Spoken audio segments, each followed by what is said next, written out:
이력서 콜 한번 해보신 적 있으세요? 이력서 열람해서 직접 콜 하시는 거 혹시 좀 어때요? 이거는 잘 되시나요? 저도 이제 조직을 초기에 세팅할 때 이 방법을 많이 썼는데 어느 정도로 좀 독하게 했냐면요, 하루에 거의 200콜씩 했었어요. 200콜씩. 안 해보셨죠? 진짜 입에서 단내 나고요, 이력서 다 찢어버리고 싶어요. 우리가 뭐 영업을 하든 리크루팅을 하든 콜하는 거 진짜 세상에서 제일 싫지 않아요? 저도 콜을 할 때 얼마나 콜하기가 싫냐면, 한번 콜을 하려면 3일을 작정해야 돼요. 그 정도로 콜하기가 너무 싫은 거야. 그렇죠? 너무 힘들고 정말 에너지 많이 뺐고, 그러니까 정말 각오하고 작정을 하고 들어가야 되는데 그 마음 먹기까지가 3일이 걸린단 말이에요. 그래서 콜을 매일 꾸준히 1시간씩 해야지, 이런 계획 절대 세우지 마세요. 아니면 하루에 30분씩 해야지, 이런 계획 절대 세우지 말라고. 절대 못 지켜요. 그냥 일주일에 한 번 하더라도 200콜을 그냥 처음부터 끝까지 다 끝내고 나오셔야 돼요. 네, 그게 상당히 효과가 있습니다. 그래서 하루는 뭐 비서가 있다면, 아니면은 누가 해주실 분이 있다면 이력서를 싹 뽑아놓으라고 하세요. 한 200개 정도를 뽑아놓으라고 하세요. 그리고 책상 앞에 갖다 놓으라고 하세요. 다음날 딱 출근하면 그거 들고 방으로 딱 들어가시는 거예요. 그래서 문 딱 잠가놓고 사무실 수화기가 있으면 수화기를 손에다 이렇게 묶으세요. 내리지 말라고. 끊지 말라고. 이렇게 손에다 묶어요. 묶어. 그리고 귀에다 대고 계속 하는 거예요. 계속 하는 겁니다. 또 이런 분들은 또 그 휴대폰 전화로 하면 잘 안 받아요. 또 이런 분들은 또 회사 전화로 해주셔야 돼요. 02 회사 번호로 또 눌러주셔야 되거든요. 자, 그래서 서칭할 때 저는 기준을 3가지로 잡습니다. 그냥 저는 많이 안 봐요. 일단 지역 잡죠. 제가 서울이면 일단 지역은 서울로 세팅하겠죠. 뭐 서울, 경기 정도. 뭐 경력이냐 신입이냐 체크하는 거예요. 저는 이제 대학을 졸업한 생신입은 안 했어요. 그러니까 최소한 직장 경력 1년 이상 있으면 저는 콜을 했고, 아예 걸렀습니다. 사회생활 전혀 안 해본 생신입은 다 걸렀던 것 같아요. 근데 나이는 어떻게 해야 되냐 많이 물어보세요. 성별은 당연히 그 남녀로 해야겠죠.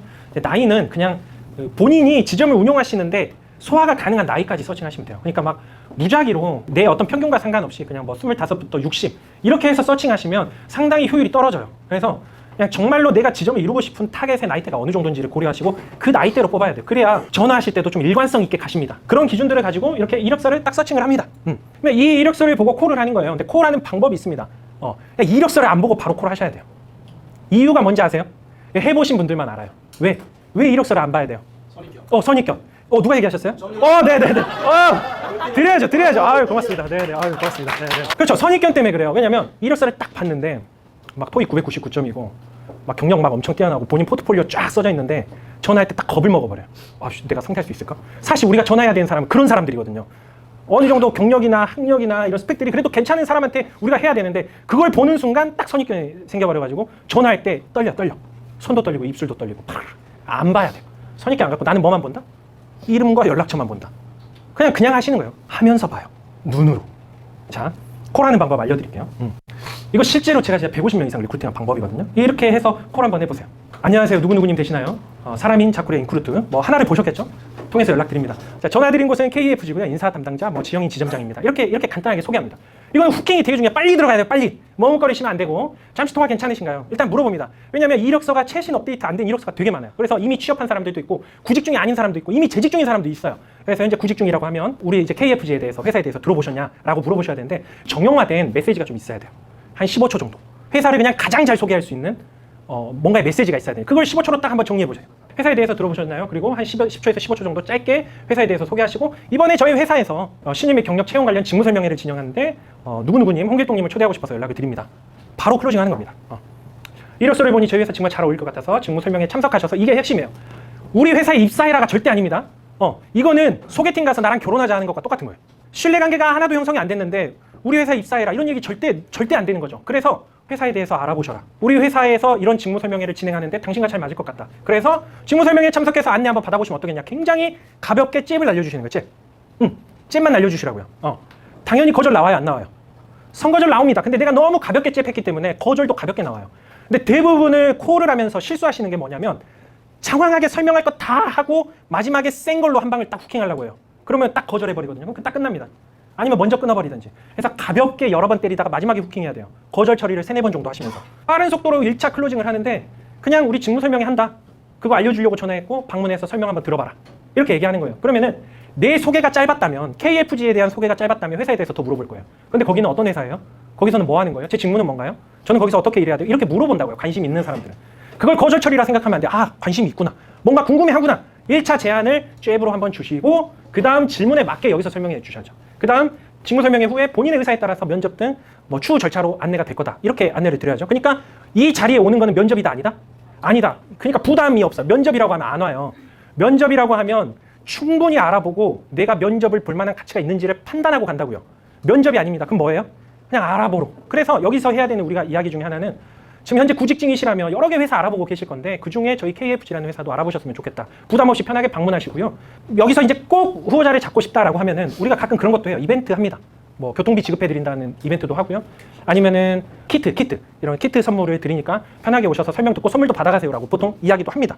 여러 가지 방법들이 있겠죠. 그렇게 해서 일단은 오게 해야 돼요. 오게 하는데 보통 마지막에 클로징을 어떻게 하냐면 설명에 한번 들어보시면 어떠실까요? 이렇게 자세한 안내 받아보시면 어떠실까요? 라고 했을 때 그 대답이 두 가지로 나옵니다. 네, 좋아요. 뭐 어떻게 하면 돼요? 이렇게 물어보시는 경우가 있고 거절 처리가 나오는 경우가 있어요. 이제 뒤에 거절 처리가 여러 가지가 있는데 일단은 이렇게 넛지를 하고요. 대답을 기다리시면 절대 안 됩니다. 그러니까 상대가 yes, no로 대답을 할 때까지 기다리거나 침묵을 하시면 절대 안 된다고요. 왜냐면 아직 내가 yes라고 해야 될지 no라고 해야 될지 정보가 제한적이라고요. 그래서 여기서는 무조건 클로징을 양자택일로 하셔야 됩니다. 예를 들어서 이런 거예요. 우리가 영업할 때도 많이 하잖아요. A 할래, B 할래 물어보면 사람들의 심리가 둘 중에 뭘 할까를 고민하도록 뇌 구조가 바뀐대요. 그런데 내가 한 가지를 제안을 하면 이 뇌 구조가 어떻게 판단하냐면 할까 말까를 고민해요. 그러니까 하나를 제안하면 할까 말까를 고민하는데 두 개를 고민하면 맹목적 동의가 돼버려요. 아, 그냥 나는 해야 되구나. 그럼 둘 중에 뭐가 나한테 유익하지? 이렇게 뇌 구조가 바뀌어버린다고요. 시간도 똑같아요. 우리가 이론적으로 양자택일을 많이 배우지만 실전에서 잘 안 쓰거든요. 근데 진짜 양자택일로 시간을 잡으셔야 돼요. 보통 전화하면 저는 바로 내일로 잡거든요. 내일 아니면 모레로 잡아요. 그러니까 잡을 때 내일 2시, 5시 아니면은 뭐 화요일, 수요일 2시, 5시 일정이 있는데 언제가 괜찮으세요? 바로 그냥 보기를 던지시라고요. 바로. 재직 중이시라고 하면은 그 퇴근 후에 뭐 7시 이렇게 잡아주는 거예요. 그래서 화요일이 좋으세요, 수요일이 좋으세요, 또는 2시가 좋으세요, 5시 좋으세요. 이렇게 양자택일로 빠르게 클로징을 하라고요. 그 다음 이제 거절 처리가 나오면 거절 처리를 하나씩 쳐주시면 돼요.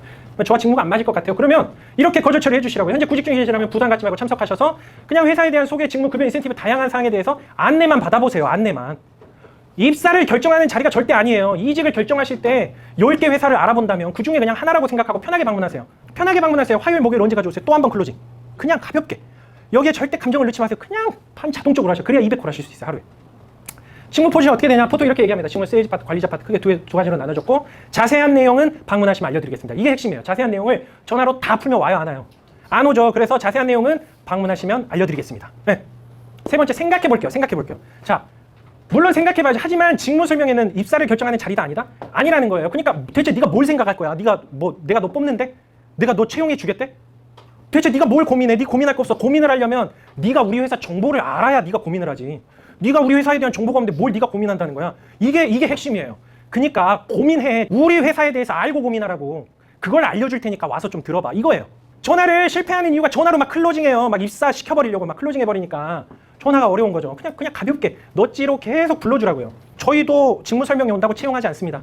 직무 설명에 듣고 저희도 면접이라는 절차를 통해서 당신이 우리 회사와 적합한 사람인지 채용하는 절차가 있어요. 그래서 당신이 원한다고 내가 뽑아주는 거 아니에요.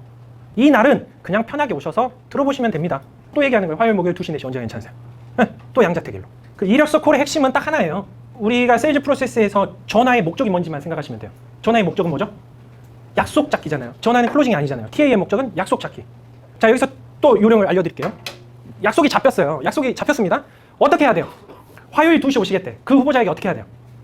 제일 먼저 좋습니다. 문자. 정형화된 문자 폼이 있어요? 있어요? 있죠? 정형화된 폼 문자 양식을 쫙 작성해가지고 보내주셔야 돼요. 근데 마치 개인이 보내지 않고 회사가 보낸 것처럼 해주셔야 돼요. 회사 위에다 웹발신 띄워가지고 회사가 보낸 것처럼 해줘야 돼요. 어떻게? CIS 방문 일정이 확정됐다라는 확정 문구를 적어가지고 다시 한번 알려주세요. 그리고 KFG 홈페이지 링크를 문자에다 딱 띄워주시고요. 회사가 어떤 회사인지 보고 오셔야 될 거 아니야. 예를 들어 오늘 월요일입니다. 수요일 2시에 약속이 잡혔어요. 문자 어떻게 발송해야 됩니까? 약속 잡자마자 한번 보내죠. 끝이에요. 수요일 2시 되면 오나요? 안 오죠? 노쇼납니다. 무조건. 그럼 또 언제 보내야 돼요? 화요일에 한번 또 보내야 되죠. 무조건 보내야 돼요. 왜냐면 이 사람은 나와 약속 별로 중요하게 생각 안 해요. 안 와버리거든. 근데 이 사람이 가고 싶었는데 깜빡하고 안 오는 경우도 되게 많아요. 근데 대부분이 약속 잡아놓으면 올지 알고 그냥 계속 기다리고 있어요. 커피 준비해놓고. 절대 안 와요. 그래서 계속 확인 작업을 해주셔야 돼요. 화요일 날 문자를 한번 또 보내주십니다. 그리고 수요일 날 아침에 눈 뜨자마자 한번 또 보내요. 그리고 2시에 약속했잖아요. 12시에 문자를 한번 또 보내는 거예요. 최종 확인 문자. 뭔지 알아요?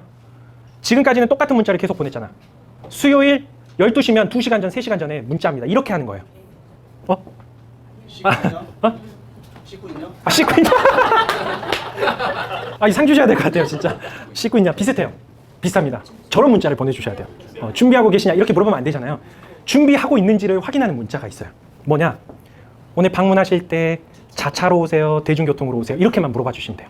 그러면 올 사람은 둘 중에 하나를 얘기합니다. 안 올 사람은요? 답이 없어요. 그럼 어떻게 해야 돼요? 전화하는 거예요. 안 올 때까지 기다리는 게 아니라 전화하셔야 돼요. 왜? 그냥 문자 안 받았는데 오는 경우가 있잖아. 그러면 난 준비 안 했는데 갑자기 와버리네? 그럼 또 당황스러운 거예요. 그래서 문자를 보냈는데 30분 이상 답이 없다. 전화하시는 거예요. 그래서 뭐라고 해요? 오늘 자차로 오는지 대중교통으로 오는지 확인차 문자 드렸는데 답이 없으셔서 확인차 연락드렸습니다. 자차로 오시면 주차 등록을 미리 해드려야 되기 때문에 확인차 연락드린 거예요. 그래서 전화로 오는지 안 오는지를 한번 확인하셔야 내 스케줄에 빵꾸가 없어요. 이게 제가 산전수전 공중전 겪으면서 경험한 노하우들이에요. 고급스럽네요. 아, 고맙습니다. 에이씨, 드려야겠다. 약속 잡고 올 거라고 기대하지 마세요. 그냥 올 때까지 계속 하시는 거예요. 차라리 안 올 거면 빨리 안 오는 걸 확인하는 게 나아요. 그냥 마음 졸이면서 오나 안 오나 기다리지 말고 그냥 빨리 콜하시라고요. 그리고 안 오면 빨리 찢어버리고 다른 일 보셔야죠. 거기에 스케줄 낭비하지 마시고. 그래서 반드시 마지막에 확인 콜까지 하셔서 CIS를 하셔라.